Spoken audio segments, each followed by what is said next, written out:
Hey guys, బ్రేక్ఫాస్ట్కి ఏం చేయాలి అని ఆలోచిస్తున్నారా? రండి మరి చకచకా చెన్న మసాలా చేసేద్దాం.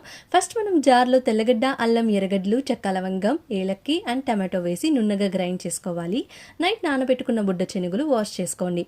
ప్యాన్లో కొంచెం ఆయిల్ వేసుకోండి. ఆయిల్ ఎంత తక్కువ వాడితే అంత మంచిది. ఆయిల్ వేడి అయ్యాక ఆవాలు వేసుకోండి. మనం ఎప్పుడైనా ఫాస్ట్గా వంట అయిపోవాలి అనుకున్నప్పుడు వంట సామాన్లు చేతికి దొరకవు. ఇంకా జీలకర్ర, బిర్యానీ ఆకు, కొంచెం ఆనియన్స్ వేసి బాగా ఫ్రై చేయండి. గ్రైండ్ చేసుకున్న మసాలా అండ్ పసుపు ఇందులో వేసి పచ్చివాసన పోయే వరకు ఫ్రై చేయండి. తరువాత శనుగులు వేసి ఫ్రై చేయండి. ఇంకా తగిన సాల్ట్, ధనియా, కారం వేసి ఫ్రై చేసుకోవాలి. తరువాత జార్లోనే కొన్ని వాటర్ తీసుకొని ఇందులో వేసుకోండి.